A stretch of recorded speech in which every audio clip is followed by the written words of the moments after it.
नमस्कार, मैं हूं मयूरिका और बीएनएम टीवी पर आप मेरे साथ देख रहे हैं मुद्दे की बात में आज मुद्दा फिर उठाएंगे ईवीएम मशीन का। इलेक्ट्रॉनिक वोटिंग मशीन जिससे हम सब चुनाव में वोट करते हैं, लेकिन जब भी चुनाव के परिणाम आते हैं या ऐसे भी विपक्षी दल हमेशा ही ईवीएम में हेरफेर का आरोप लगाते रहे हैं। ईवीएम हमेशा ही कटघरे में खड़ा रहता ही है और इस बार तो अमेरिका की राष्ट्रीय इंटेलिजेंस की जो डायरेक्टर है तुलसी गबार्ड, उन्होंने ईवीएम में हेरफेर हो सकती है ऐसा बयान दिया है और उन्होंने अमेरिका में बैलेट पेपर से चुनाव कराने की कोई पहल की बात वहां के राष्ट्रपति ट्रंप से की है। ऐसे में फिर भारत में ये सवाल जो है फिर एक बार उठने लगा है कि क्या सही में ईवीएम में हेरफेर संभव है?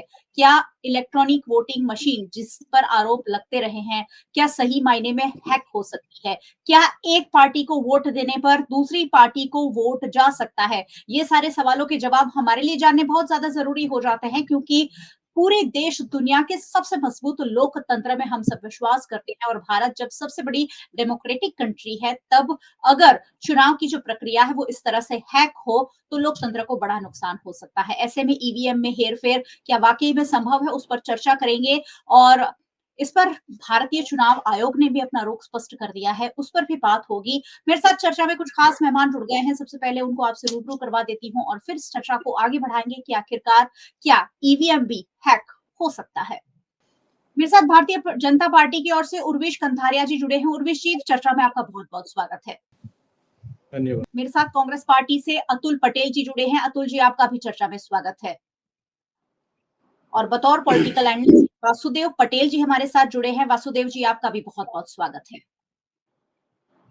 चलिए, सबसे पहले तो सिर्फ 2-2 मिनट हम आपकी राय इस पर ले लेते हैं कि ईवीएम के बारे में आपका क्या मानना है?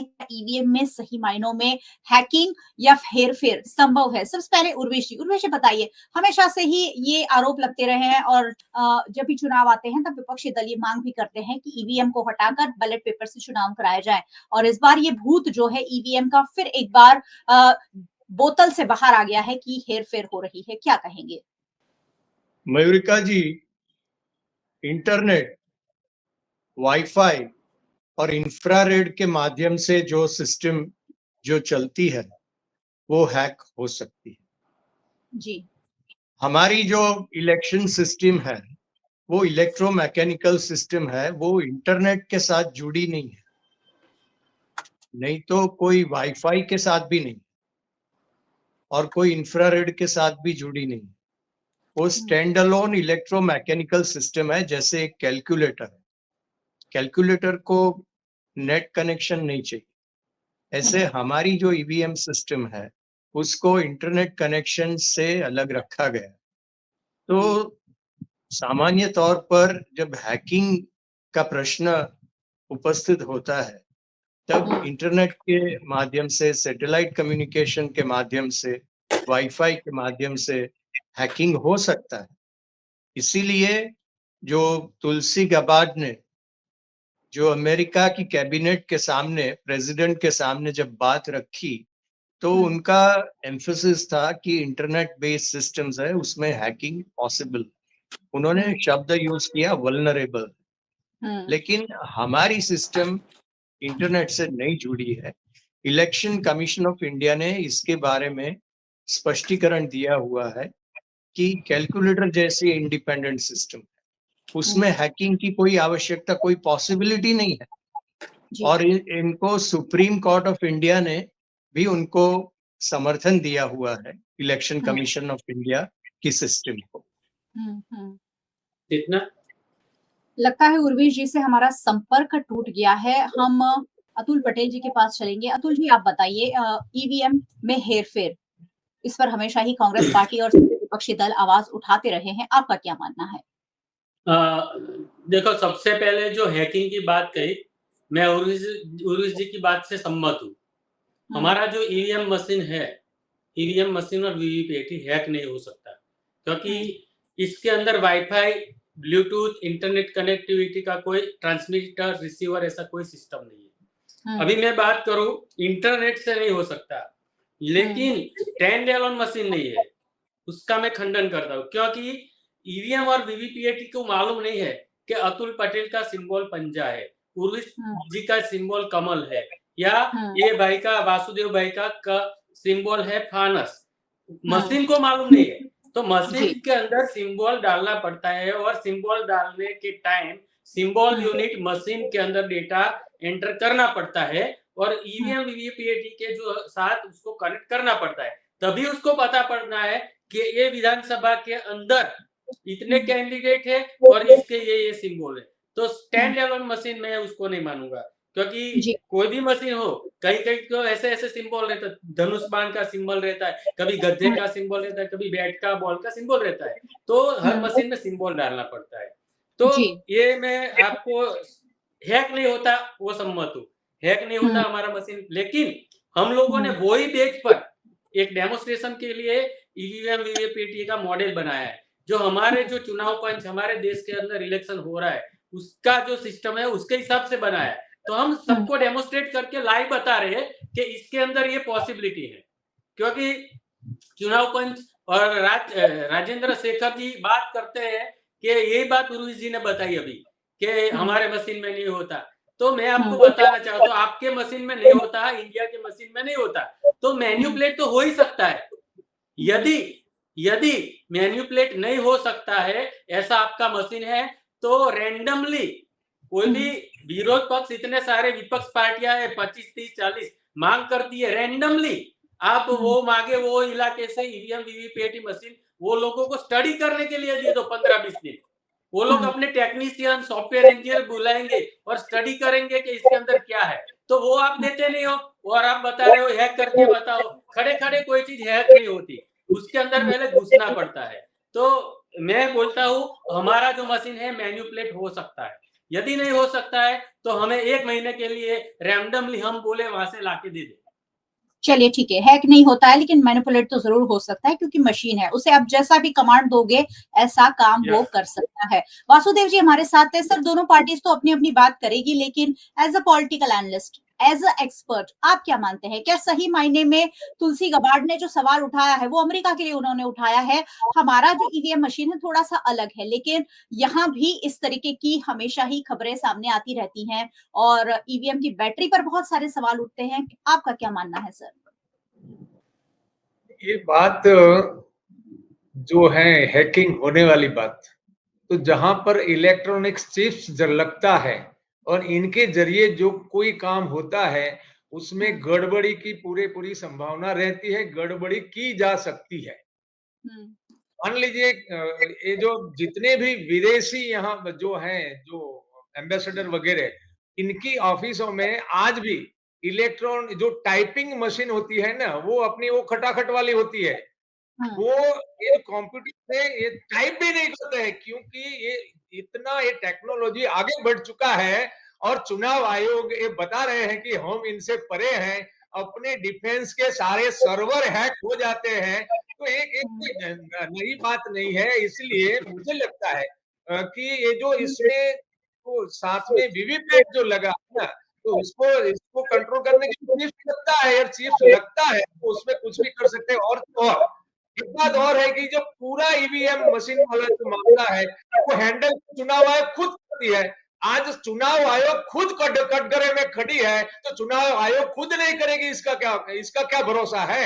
मूलतः चुनाव आयोग पे जो प्रश्न चिन्ह लग रहे हैं उसको निकालने के लिए भी ईवीएम से मतदान नहीं होना चाहिए, बैलेट पेपर से ही होना चाहिए। तो ये सारी और इसमें क्या है कि इकोनॉमिकली इतना महंगा पड़ता है, भारत जैसे गरीब देश में ये मेंटेन करना बहुत खर्चे वाली बात है। बैलेट से चुनाव होता है तो बहुत सरलता से हो जाता है, और ये बताते हैं कि चुनाव करवाने से ये सरलता से गिनती काउंटिंग हो जाता है। अरे पहले 1 दिन 2 दिन में तो रिजल्ट आ ही जाते थे ना, रात को 12 बजे तक रिजल्ट आ जाते थे, तो इनको क्या दिक्कत है? कुल मिलाकर कुछ न कुछ गड़बड़ दिखाई दे रही है। चुनाव आयोग से जिस तरह से जा रहा है और जिस तरह से सारे डेटे सुप्रीम कोर्ट में जो प्रेजेंट हो रहे हैं, उसमें दिख रहा है कि 5 बजे हर बार एक इसमें चल रही है। तो काहे को चुनाव आयोग हमारा नौकर है, इस नौकर को समझना चाहिए कि देश जो चाहता है, देश के लोग चाहते हैं कि विश्वसनीय सिस्टम होना चाहिए। यदि सत्ता है फिर भी विश्वसनीय नहीं है तो बदल देना चाहिए।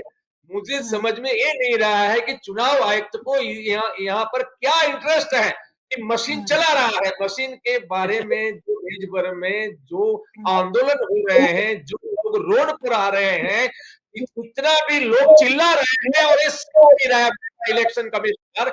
इनको समझना चाहिए कि ये देश के मुद्दे देकर ये देश मुझे नौकरी पर रख रहा है, मुझे इस देशवासियों को न्याय देना चाहिए। इसलिए मुझे लगता है कि विश्वसनीयता को स्थापित करने के लिए ये करने के लिए चीफ साहब गड़बड़ हो सकती है, खुद चला रहा है ना जी ठीक है। विश्वसनीयता हमेशा ही ईवीएम की सवालों के घेरे में रही है। उर्वशी जी, उन्होंने बहुत सारे सवाल उठाए कि भारतीय चुनाव आयोग पहले कभी भी इतना बेबस और लाचार नजर नहीं आया था जितना पिछले कुछ सालों में नजर आ रहा है। उन्हें लगातार जवाब देने पड़ रहे हैं कि लगातार उन्हें सफाई देनी पड़ रही है कि नहीं, ऐसा नहीं हो रहा है। बल्कि हमेशा से आरोप यही लगे हैं कि चुनाव आयोग भी अब कहीं ना कहीं भारतीय जनता पार्टी की कठपुतली बनता जा रहा है। उर्वशी, क्या कहेंगे, ये जो आरोप है उसका खंडन कैसे करेंगे और ईवीएम के बजाय बैलेट पेपर से चुनाव कराने में क्या दिक्कत आ सकती है? सबसे पहले तो आरोप की खराई का काम तो न्यायालय का है और सुप्रीम कोर्ट ने इसके बारे में अपना स्पष्ट जजमेंट दिया हुआ है। दूसरी बात कि हैकिंग तो नहीं हो सकता है, लेकिन मैनिपुलेशन की जो बात हम कर रहे हैं, मैनिपुलेशन तो हर एक सिस्टम में पॉसिबल है। बैलेट पेपर से मैनिपुलेशन नहीं होगा ये भी हम नहीं कह सकते। ये जो सिस्टम है वो full proof stand alone system है। वीवीपैट का जो मामला है उसमें भी 5 करोड़ पर्चियां कैंडिडेट्स के सामने खोली गई थी और उसका वैलिडेशन हुआ था। तो जो भी उसमें कुछ प्रॉब्लम्स हैं तो वो कोर्ट के सामने एविडेंस के तौर पे अगर पेश किया जाए तो लोकतंत्र के लिए अच्छी बात है, चाहे कोई भी पक्ष हो। अगर कुछ मैनिपुलेशन होता है तो उसका इम्पैक्ट तो सभी पक्षों के ऊपर है, लोकतांत्रिक इम्पैक्ट है। वो भाजपा के ऊपर कि कांग्रेस के ऊपर ऐसा तो है नहीं मैनिपुलेशन। जी। तो बेसिकली हैकिंग नहीं हो रहा है, सिस्टम ओके है। अगर ऑल्टरनेटिव सिस्टम का हम सोच रहे हैं तो वो कॉन्स्टिट्यूशनल तरीके से हमें करना पड़ेगा कि इसमें जो भी प्रॉब्लम्स है वो कोर्ट के सामने रखे जाए, एविडेंस रखे जाए। और जो भी हम ऑल्टरनेटिव बैलेट पेपर भी तो हमारे देश के इतिहास में, लोकतांत्रिक इतिहास में है, बैलेट पेपर भी बूथ कैप्चरिंग नहीं होता था, वो मैनिपुलेशन नहीं था। तो बैलेट पेपर आने से चाहे अमेरिका हो या भारत, उससे हमारा प्रॉब्लम नहीं सॉल्व होता है। प्रॉब्लम जब सॉल्व होगा जब टेक्निकल डेफिशिएंसीज को आइडेंटिफाई करके कोर्ट के सामने रखेंगे और बंधारणीय तरीकों से हम इनका सॉल्यूशन की ओर सोच के, सभी पार्टियां, सभी एनालिस्ट सोच के उसमें आगे बढ़ सकते हैं। जी सर, यहाँ एक दो सवाल मेरे मन में आ रहा है, वो जरूर मैं आपसे पूछना चाहूंगी कि जब भी कोई भी चुनाव डिक्लेयर होता है तो उसके उम्मीदवार के जो नाम है 1-1.5 महीने पहले हमारे सामने आते हैं। वो सारे उम्मीदवार और उनके पार्टी के सिंबल है वो सब कुछ हमें ईवीएम में फीड करना होता है। वो फीड हाथों से तो होता नहीं होगा, वो भी कहीं ना कहीं कोई मशीन से जोड़कर, यानी कंप्यूटर या लैपटॉप से जोड़कर, हाँ, तो उससे जोड़कर होता होगा। तो वहां तो कनेक्ट हो ही रहा है, यानी अगर कनेक्ट हो पा रहा है तो बाद में भी कनेक्ट हो सकता है। जब एक बार वोटिंग हो गया उसके बाद भी मशीन कनेक्ट कर उसके साथ गड़बड़ी हो सकती है। ये एक सवाल मेरे मन में है, इसके बारे में क्या कहेंगे?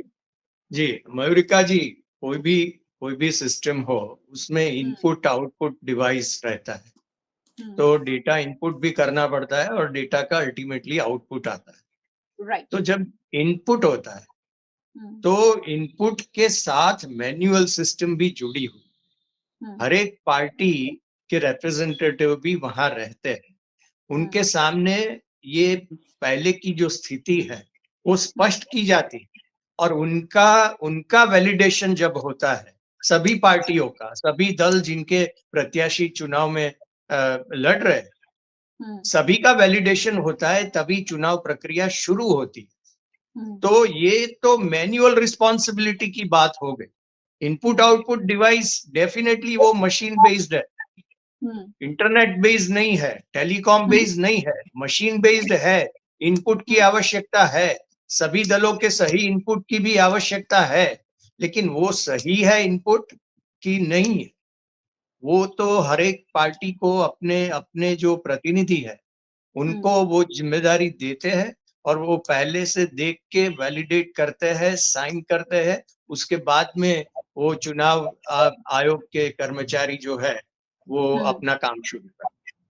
ठीक है, अतुल जी के मन में भी कुछ सवाल है। मुझे बहुत सेटिस्फैक्टरी इसका जवाब नहीं मिल पाया, समझ नहीं पाई हूँ। अतुल जी आप जी क्या कहना चाहते उर्विश जी ने जो बताया कि मशीन में ये होता है वो होता है, मैं उर्विश जी से एक क्वेश्चन करना चाहता हूँ कि सभी पार्टी के दल के लोगों को बुलाते हैं, उसका मतलब मॉक पोल करते हैं और मशीन चेक करने के लिए बुलाते हैं, लेकिन हम लोगों ने जो प्रोजेक्ट डेवलप किया है ये आपको मैं दिखा रहा हूँ, पूरे देश में मैंने दिखाया, बराबर ये है। तो इसके अंदर हमने वही सिस्टम फिट किया है कि आज मेरे को बता दे कि 10 तारीख को चुनाव है, तो आज मॉक पोल होगा तो ऑनेस्ट मोड में ही मशीन काम चालू करेगा, 50 वोट निकालो, 60 वोट निकालो। लेकिन दूसरे दिन जब इलेक्शन के डेट के दिन यही मशीन मैं हाथ भी नहीं लगाऊंगा, कोई हाथ नहीं लगाएगा, फिर प्रोजेक्ट मैंने प्रोग्राम ऐड किया है पहले से, तो वो तारीख को डिसऑनेस्ट मोड में एक्टिव हो सकता है। तो हम वो बता रहे कि मशीन से आपके इतना प्रेम क्यों है, अमेरिका इतने आगे बढ़ चुका है, डोनाल्ड ट्रंप ने बताया, एलन मस्क ने बताया, अभी तो तुलसी गबार्ड ने बताया, 17 से 18 विरोध पक्ष की पार्टियों ने बताया, और बात फिर भी ये नरेंद्र मोदी साहब मानते नहीं है और वो आर्ग्यूमेंट करते हैं, जब हारते हैं तब ईवीएम की बात करते हैं। नहीं, जीतने के बाद भी बोलते हैं सब लोग। राहुल गांधी भी बोले थे पंजाब और जो छत्तीसगढ़ और मध्य प्रदेश जीते ना, बाद में प्रेस कॉन्फ्रेंस में खुला राहुल जी बोले हम जीते फिर भी हमें ईवीएम पर ट्रस्ट नहीं है। अखिलेश यादव ने लोकसभा में बनाया, देश की सबसे 3 नंबर की बड़ी पार्टी है लोकसभा में, भाजपा कांग्रेस के बाद समाजवादी पार्टी, तो उसने पार्लियामेंट में बताया सभी के बीच हमारी सभी सीटें आएगी ना तो भी मैं ईवीएम पर विश्वास नहीं रखूंगा, और ईवीएम हम आएंगे जीत के तो निकालेंगे, ईवीएम से जीत के आएंगे तो ईवीएम हम निकालेंगे। तो उसका मतलब पॉलिटिकल पार्टी का जो सब्जेक्ट उसको इंटरेस्ट नहीं है, उसको ट्रस्ट नहीं है, फिर आपको इतना क्यों विश्वास है? क्योंकि आप को डर है यदि बैलेट पेपर ला दिया तो भारतीय जनता पार्टी का सुपड़ा साफ हो सकता है भारत में। नहीं अतुल जी, आपकी बात मैं समझ सकता हूँ, आपने कुछ संशोधन किया है, वो संशोधन में आपको कुछ तथ्य लग रहे हैं। नहीं आपको भी मैं बता तो सकता हूँ, वो जो राजीव कुमार को भी हमने प्रोसेस है उसके चीफ इलेक्शन कमीशन को, क्या आप हमारे मशीन में आके वोट डालिए, पूरा देश आपके मशीन के अंदर वोट डालता है, आप डालिए, आप जो बटन दबाएंगे वही प्रिंट दिखेगी आपकी, आपको दिखेगा भी वही, जो दबाएंगे वही, फिर भी डालेंगे 303 तो निकलेंगे भी 303, लेकिन 100 डालेंगे किसको, 150 किसको डालेंगे, उल्टा पिल्टा हो सकता है, वो लाइव बताते हम। तो ये प्रोग्राम में सब कुछ हो सकता है। यदि मेरा फैन है ना, रिमोट से यहाँ से चलता है, हम थिएटर में मल्टीप्लेक्स में जाते हैं ना, वॉश बेसिन के नीचे हाथ डालते हैं हाथ धोने के लिए, तो अपने आप पानी आने लगता है, आता है ना, हम सबको प्रैक्टिकल मालूम है, वहां इंटरनेट कनेक्शन नहीं होता है, फिर भी ये अपने आप ओपन हो जाता है, अपने आप बंद हो जाता है। तो ऐसे ही कोई भी मशीन मैनिपुलेट हो सकता है। इतने बड़े दिग्गज लोग बोले अमेरिका के, क्यों बोले? पागल नहीं है ये कोई, सब बहुत बड़े इंटेलेक्चुअल है, और एलन मस्क का तो हमें मालूम है, अभी हमारी अवकाश यात्री सुनीता विलियम्स को कितने महीने बाद वो वापस लाए, तो we are proud of him. तो ऐसे बड़े लोग बोलते हैं, टेक्नोक्रेट बोलते हैं, तो नरेंद्र मोदी जी की और भाजपा को इंटरेस्ट क्यों है? आपके नेता भी जीएम नरसिम्हा ने भी वो किताब लिखी थी, डेमोक्रेसी एट रिस्क, और डॉक्टर सुब्रमण्यम स्वामी में 2013 में पीआईएल किया था। और रही सुप्रीम कोर्ट की बात, सुप्रीम कोर्ट में नामदार एडवोकेट प्रशांत भूषण ने 4 पॉइंट रखे थे, 4, इसमें से एक भी सुप्रीम कोर्ट ने पॉइंट का स्वीकृति नहीं किया। क्या सिंपल पॉइंट थी, यदि आपका इतना करोड़ों खरबों का खर्चा करते मशीन बना मंगाते हो, प्रिंट भी होती है पर्ची, तो प्रिंट पर्ची हाथ में देने में आपको क्या दिक्कत है? दूसरी बात ये मांगी थी कि यदि ये नहीं देना है तो बैलेट लाओ, सबसे चीप है। डोनाल्ड ट्रंप ने बोला कि समझो 100 करोड़ का खर्चा होता है ईवीएम में, तो 8 करोड़ का खर्चा सिर्फ होगा बैलेट में। बैलेट इतना बड़ा सस्ता है, बहुत सस्ती चीज है बैलेट, और रिजल्ट एक दिन में आता था पहले, अभी भी आ सकता है, थोड़ा मैन पावर ज्यादा कर दो। ये मतलब बताने की बात है, निकालना नहीं है लोगों को। अभी तो बहुत आगे बढ़ चुके हैं लोग, ABC दूसरे प्लान भी तैयार है। 40 लाख 50 लाख वाट ऐड कर देने का, 10-15 लाख वाट डिलीट कर देने का मशीन, तो ऐसे लोकतंत्र खतरे में ही रहेगा, और खतरे में है आज, मैं तो समझता हूँ। चलिए ठीक है, वसुदेव जी के पास चलूंगी। वसुदेव भाई, बहुत बार ऐसी खबरें आती हैं कि जब सुबह इलेक्ट्रॉनिक वोटिंग मशीन जब गिनती के लिए निकाले जाते हैं, जब सुबह 8 बजे गिनती शुरू होती है, तब भी कई electronic voting machine 100% battery show करते हैं। ये क्या है? अगर हमने पूरा दिन अगर उसमें वोटिंग किया है तो उसकी बैटरी कम होनी चाहिए। क्या उसके बाद भी बैटरी चार्ज करके स्ट्रांग रूम में ईवीएम मशीन रखे जाते हैं? क्या होता है ये प्रोसेस? नहीं, ये मशीन वाला जो मामला है ना, ये चार्जिंग जो बैटरी चार्ज बैटरी निकलती है तो मशीन है।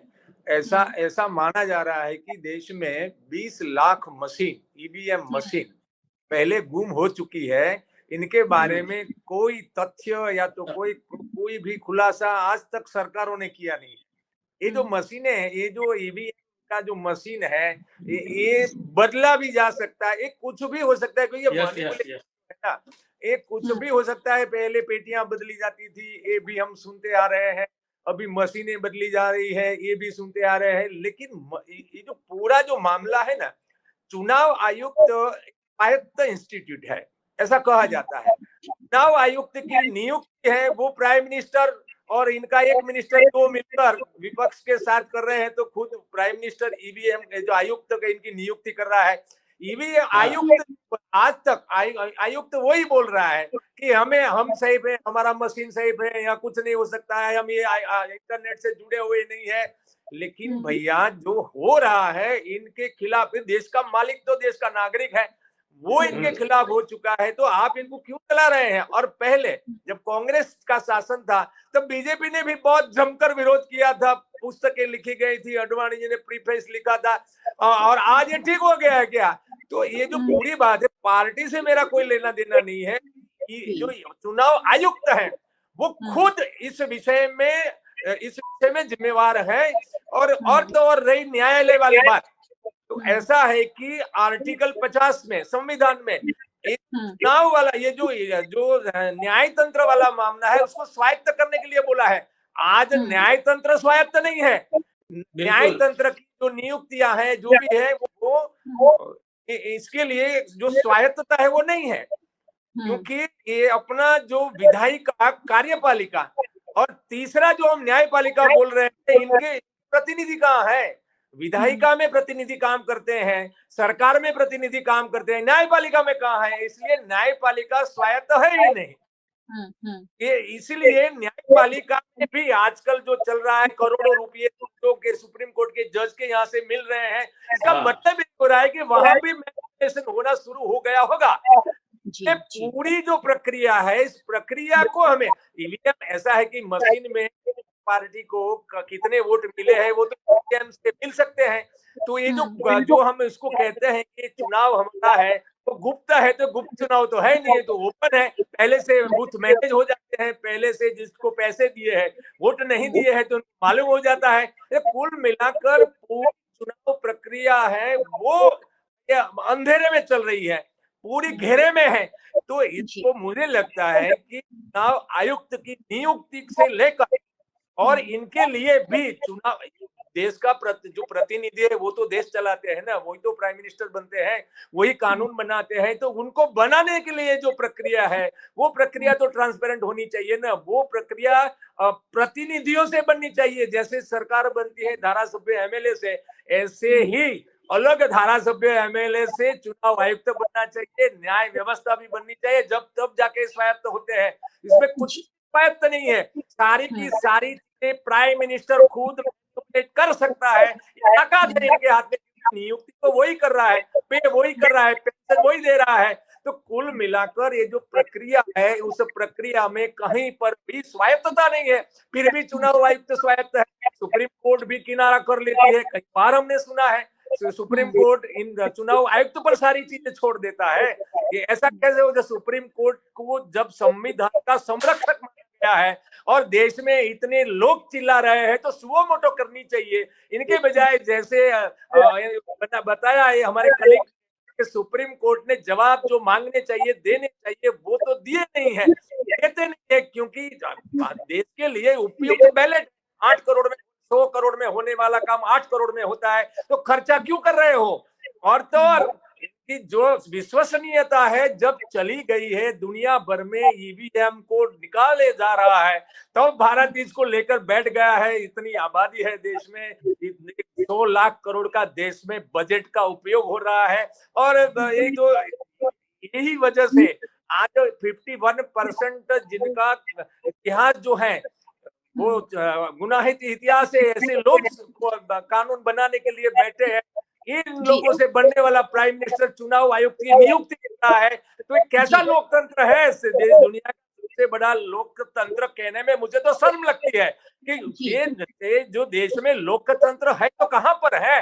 कहीं पर नहीं दिखाई दे रहा है। 7 करोड़ केस पेंडिंग है देश में, न न्याय मिल रहा है, न सुचारू रूप से कोई अधिकारी काम कर रहा है, सारे इसके सारे मालिक बनकर फिर रहे हैं, फिर भी लोकतंत्र है। लोगों के पास क्या है? कोई न पावर है, न इनके पास कोई अधिकार है, सारे के सारे अर्जदार बन के रह गए हैं।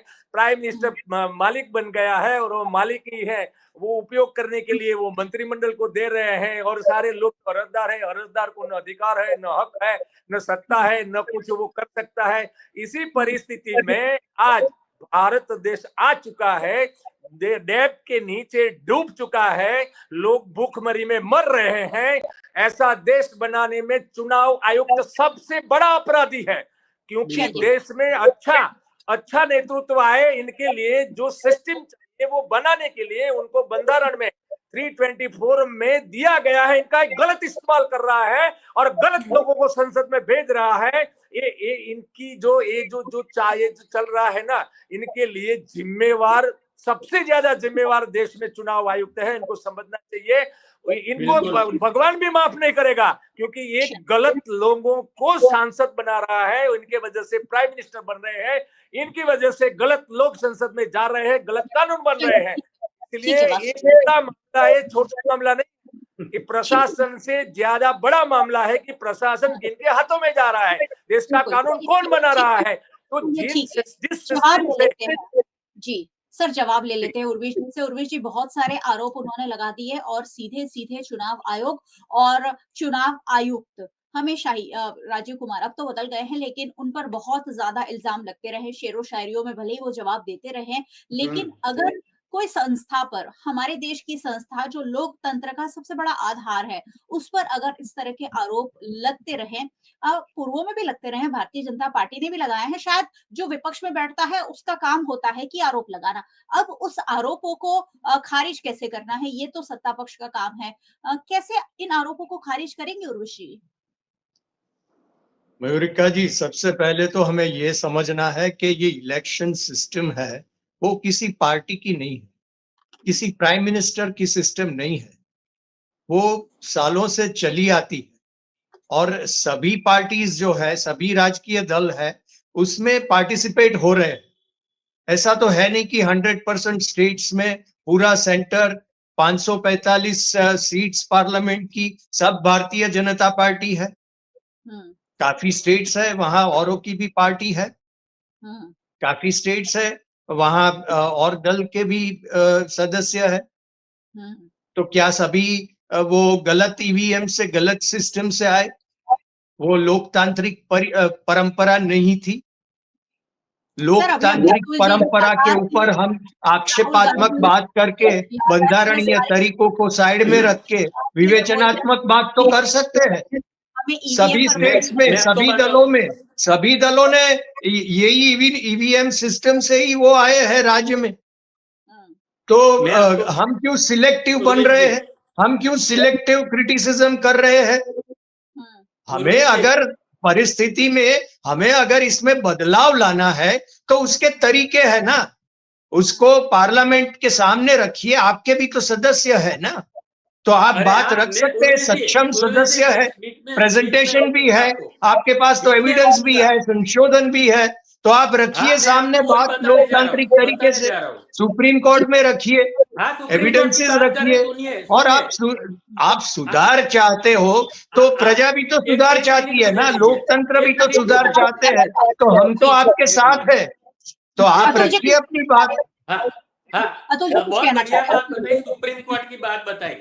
हमारे हम्म, पिछले जो सुप्रीम कोर्ट के जज थे CJI चंद्रचूड़, DY चंद्रचूड़ साहब, तो चंद्रचूड़ साहब ने एक आदेश किया था, एक सुधार दिया था कि chief election commission of India जो नया बनाया जाए उसमें 3 लोगों को रखा जाए सिलेक्शन के लिए, एक प्रधानमंत्री देश के, दूसरे नेता विपक्ष LOP, और तीसरे चीफ जस्टिस ऑफ इंडिया, तीनों को रखे और नए चुनाव पंच के जो अध्यक्ष के उसको सिलेक्ट कीजिए। लेकिन आपके जो गवर्नमेंट, आपकी मेजोरिटी है, आपके पास ज्यादा सांसद है, तो आपने वो भी अधिवेशन पास कर दिया कि भाई हम तो 3 लोग पसंद करेंगे, मोदी जी हमारा एक मिनिस्टर होगा, केंद्रीय मंत्री, और दूसरे LOP, मतलब 2 आपके लोग हो गए, न्यूट्रल कोई भी व्यक्ति नहीं बचा। तो आप सुधार का अवकाश कहां से रखेंगे? चंद्रचूड़ साहब ने क्या बोला था सुप्रीम कोर्ट, वो भी आपने फेंक दिया। तो ये कहां से ये छोटी विपक्षी पार्टी आपके सामने लड़ पाएगी?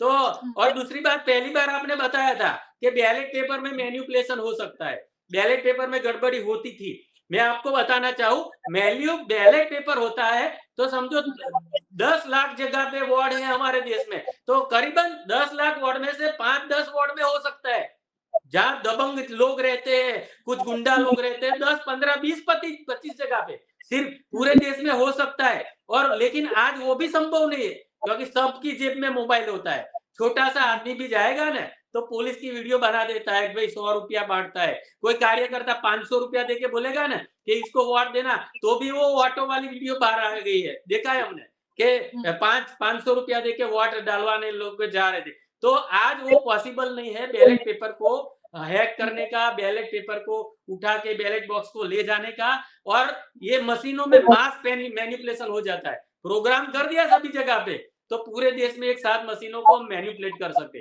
और उसने वो पहले बताया कि कुछ स्टेटों में आप जीत जाते हो, तो मैं आपको बताऊं, यदि पूरे देश के सभी स्टेट में मोदी जी जीत जाए ना मशीन में मैनिपुलेट करके, तब पूरा देश एक ही दिन में बाहर आ जाएगा। इसीलिए वो लोग नहीं करते, क्योंकि बिहार, यूपी, वेस्ट बंगाल, दक्षिण भारत के कुछ स्टेट है जो जनता बाहर आने के लिए तैयार है, तो ऐसी जगह पे वो नहीं करते, जनादेश के खिलाफ वो मशीन आदेश नहीं देते, तो सभी जगह पे मैनिपुलेशन करने की संभावना होती है, फिर भी ये लोग नहीं करते। वो मैं नहीं बोलता, बहुत सारे लोग बोलते हैं, अखिलेश यादव ने भी लोकसभा में बताया था।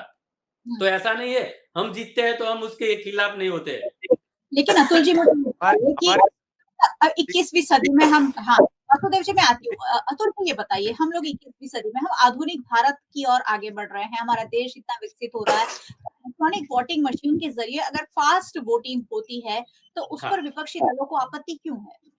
बिल्कुल फास्ट नहीं होती है, समझो सबसे लेंथी प्रोसेस है ये, सबसे लेंथी प्रोसेस है, समझो फास्ट होती है वो बात नहीं है। 7 सेकंड लाइट चालू रखनी पड़ती है, वोटर है वहां लाइन में, बटन वहां से दबाना पड़ता है चुनाव अधिकारी को, फिर वोटर आता है, फिर रजिस्टर में नोट भी करना पड़ता है, फिर बटन दबाने के बाद 7 सेकंड रुकना पड़ता है, और पर्ची गिरने तक रुकेगा तो रुकेगा, नहीं तो गया।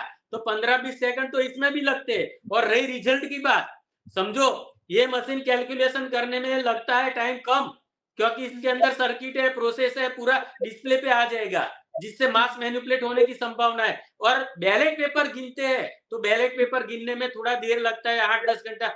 70 साल तक हम बैलेट यूज किया, पूरा अमेरिका, पूरा वर्ल्ड बैलेट यूज करता है, तो हमें क्या दिक्कत? जापान बैलेट यूज करता है, हमसे बहुत आगे टेक्नोलॉजी में।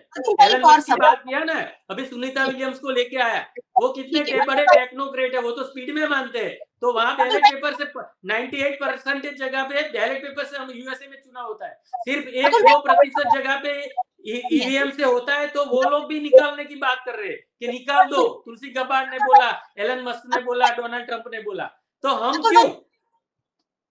अभी मैं सुनिए मेरी बात, आपने ये ईवीएम का डेमो बनाया इसलिए ये सवाल मैं आपसे पूछ रही हूँ क्योंकि ये सवाल भी बहुत ज्यादा पूछा जाता है कि आजकल वोटिंग का जो परसेंटेज है वो देने में 2-2 दिन लग जाते हैं। मशीन है, मशीन को तो आप काउंट कीजिए और पता चल जाएगा कि कितना परसेंटेज वोटिंग हुआ। अब 5 बजे तक वोटिंग होता है 50% और जब 2 दिन 3 दिन बाद आंकड़े आते हैं तो वो 60% हो जाता है। ये कैसे हो सकता है? मैं आपको समझाऊं, सब कुछ हो सकता है, मशीनों से हो सकता है, सब कुछ हो सकता है।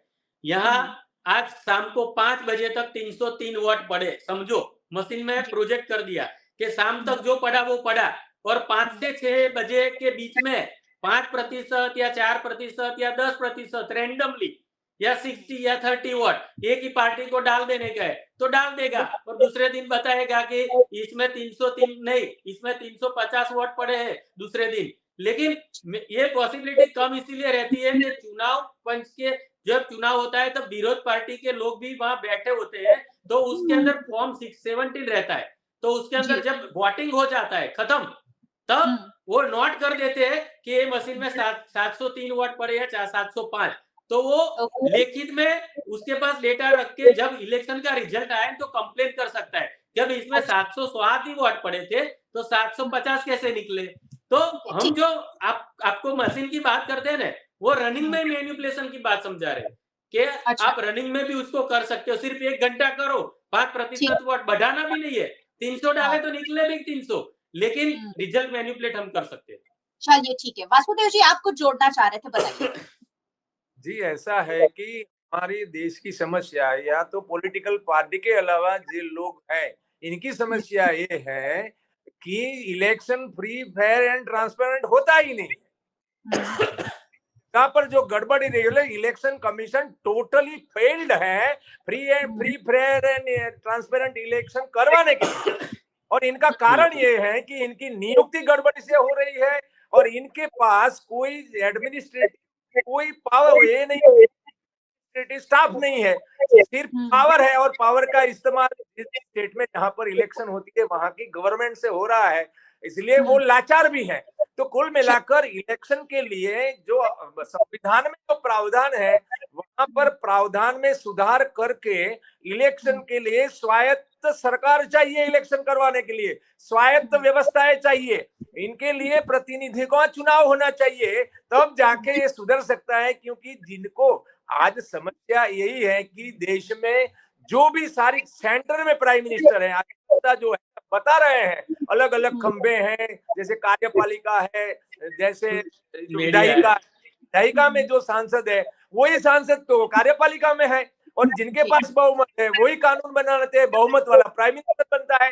इसलिए और न्याय पे लेकर पालिका के लिए तो कोई है ही नहीं, इसलिए एक खंबे वाली तो 3 खंबे वाली बता रहे हैं। इसलिए हमारे लिए समस्याएं हैं लोगों के लिए कि free fair and transparent election नहीं हो रहा है, उसमें मशीनी गड़बड़े हैं, ये जो एडमिनिस्ट्रेशन चल रहा है उसमें गड़बड़ी है, इनकी जो सूचियां बन रही है इनमें गड़बड़ी है, गड़बड़ी ही गड़बड़ी चल रही है। तो इनके लिए जो काम कर रहे हैं, जो एडमिनिस्ट्रेटिव स्टाफ है, इनके लिए कोई ना कोई जवाबदेहिता रखनी चाहिए, बनानी चाहिए, और इनको सजा होनी चाहिए गड़बड़ करने पे। इसलिए ये बदलाव लेकिन बदलाव करने के लिए हमें संसद में जाना पड़ेगा, और संसद में जाने के पहले चुनाव लड़ना पड़ेगा। जब चुनाव आयुक्त ही गड़बड़ वाला चुनाव कर रहा है तो कैसे सुधार?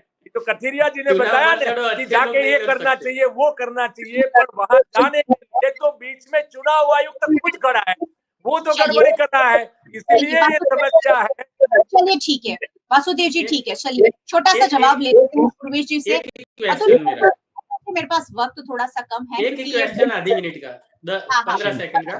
मैं आप सबको एक रिक्वेस्ट करना चाहता हूँ और एक बात बताना चाहता हूँ कि ईवीएम के बाजू में जो वीवीपीएटी है, सभी ने वोट दिया होगा, तो उसके जो आगे ग्लास होता है ना, जिसके अंदर पर्ची दिखती है, तो लाइट आने के बाद ही पर्ची क्यों दिखती है और काला कांच क्यों रखा गया है? बस ये काले कांच हटाने की भी बात सुप्रीम कोर्ट ने और चुनाव पंच ने नहीं मानी है। हम बोलते हैं ट्रांसपेरेंट इलेक्शन कराना है, तो ट्रांसपेरेंट ग्लास क्यों नहीं रखते? बहुत पहले ट्रांसपेरेंट ग्लास था, तो ये काला कांच क्यों? मैं भारतीय जनता पार्टी के प्रवक्ता को ये क्वेश्चन बता के ये मेरी डिबेट खत्म करता हूँ। जी, उर्वेश जी, सवाल बहुत सारे, जवाब देना इतने कम समय में संभव नहीं है, लेकिन अगर इतने सारे सवाल उठ रहे हैं, तो क्या ईवीएम को बदलने में, क्या हम बैलेट पेपर की ओर जाने की और कभी सोच सकते हैं? क्या Bharatiya Janata party, ruling party इस पर कभी सोच सकती है कि अगर इतने सवाल उठ रहे हैं, तो हटा दो भाई, क्योंकि देश तो सबको साथ मिलाकर चलेगा ना उर्वेश जी? चुनाव प्रक्रिया में कुछ सुझाव है, कुछ टेक्निकल डेफिशिएंसीज आपको मिली है, कुछ संशोधन किया है, हाँ, तो वही आप बोल रहा रखिए ना। बंधारणीय काला मंच काज है हटा दो, काफी, वही बोला हमने। अनेक हम पूरी अनेक सिस्टम बंधारणीय। हटाने नहीं बोल रहा है, अतुल काला जी, काज मेरी हटाओ। बात तो पूरी करने काला दो काज नहीं, अतुल काला जी। काज हमने अतुल सुप्रीम आपकी में भी बात बोला था। वो टेक्निकल, आपका ये टेक्निकल नहीं क्वेश्चन है, है, वो टेक्निकल है। टेक्निकल क्वेश्चन का काला अभी काज इमीडिएट कार में भी नहीं लगाने देते, फिल्म नहीं। नहीं लगाने देते। ये टेक्निकल टेक्निकल बात बोल रहा हूँ मैं। टेक्निकल बात है तो टेक्निकल आप अनेक मंच है वहां आप रख अरे सकते पूरे हैं, देश आपके में सुझाव। दिखाया हमने, वो आप सुप्रीम में भी लोकतंत्र तो बोला। आप भी तो चाहते हो ना लोकतंत्र, तो आप लोकतंत्र के लिए जो भी आपकी जो भी कक्षा में हो, तो आप अपनी बात रखिए। अनेक मंच अरे है, बहुत जगह पे आप रख के थक चुके सारी हैं। व्यवस्थाएं बंद हो गई है, ऐसा तो नहीं है भारत देश नहीं में। नहीं, बंद हो गई है पूरी। कुछ मीडिया है वो तो जो ऐसे वो अपनी अतुल जी, केवल वो जैसे वही बात व्यंग्यात्मक करते तौर हैं। पे टेलीविजन पे बोलना वो एक बात है, और नहीं भाई, हमारी पूरे देश में बंधारणीय हम व्यवस्था सुप्रीम को कोर्ट की लाइब्रेरी में जाके कैसे प्रश्न हम दिखाया। उसको रख के टेलीविजन में नहीं बोला अपनी हमने। बात करें, सुप्रीम कोर्ट वो के तो सैकड़ों तरीका है। वकीलों के सही बीच में भी तरीका मैंने तो वही दिखाया। है, और तो तभी कोई प्रशांत तरीका भूषण है जी ने नहीं। सुप्रीम में ये गैर बोला था बंधारणीय तरीका कि तो कोई काला है काज नहीं। निकाल दो। आप अपनी बात बंधारणीय चैनल में रखिए, तो सुझाव अच्छा होगा, कौन तो सी सबके लिए बंधारणीय अच्छा चैनल है। बताओ, सुप्रीम कोर्ट से वो बड़ी कौन सी लोकतांत्रिक बात बंधारणीय कर रहे चैनल? हो ना, आप सब लोकतांत्रिक बात कर रहे हो, तो अरे लोकतांत्रिक हम तरीके लोग, से आप रखिए। अरे हम तो भैया आपको मेरी बात तो रिक्वेस्ट सुनो। करते हैं कि हम आपके सुप्रीम सुझाव कोर्ट रखिए, सबसे बड़ी अगर उसमें ऑथोरिटी है, होगा वहां जाके तो हमने वो बात बात रखी है। बनेगी। चलिए ठीक है सुप्रीम कोर्ट में बात रखी है हमने अतुल जी कि शांति काला रखिए। काज हटाओ। चलिए मेरी बात सुन अतुल जी, लीजिए। आपका बहुत बहुत धन्यवाद। उर्वशी, बोलिए बोलिए। सैकड़ों याचिकाएं इस मामले सुप्रीम कोर्ट में पेंडिंग है, जिसकी सुनवाई अभी तक नहीं हुई है, शायद कब होगी देखी जाएगी। चलिए देखते हैं आने वाला वक्त ईवीएम मशीन को कंटिन्यू रखता है या फिर हम बैलेट पेपर पर लौट जाते हैं। बहुत बहुत शुक्रिया आप सभी मेहमानों का हमारे साथ जुड़ने के लिए। Thank you so much. Thank you. धन्यवाद। और बहुत बहुत शुक्रिया आप सभी व्यूअर्स का हमारे साथ जुड़ने के लिए। वैसे ये मुद्दा आप सभी के लिए बेहद जरूरी है, क्योंकि वोट जो है वो हम सब आप सब डालते हैं, और इसीलिए इन सारी बातों को जानना और समझना हमारे लिए बेहद जरूरी है। वीएनएम टीवी को आप यूट्यूब चैनल पर देख रहे हैं, अगर चैनल पर पहली बार आए हैं तो जरूर सब्सक्राइब कर जाइएगा और बेल आइकन प्रेस करना है, ताकि वीएनएम का हर अपडेट सबसे पहले आप तक पहुंच सके। अगर आप हमें फेसबुक पर देख रहे हैं, शेयर कर लीजिए ईवीएम से जुड़ी ये बातें, और ये जो संदेह उठ रहे हैं उसके जवाब आप सभी के पास होना जरूरी है। आप हमें ओटीटी प्लेटफॉर्म्स पर देख रहे हैं, डेली हंट, वोडाफोन टीवी, जियो टीवी और जियो टीवी फाइबर। 498 नंबर के चैनल पर वीएनएम टीवी को 24 घंटे लगातार देखा जा सकता है। देखते रहिए वीएनएम, जुड़े रहिए वीएनएम के साथ। नमस्कार।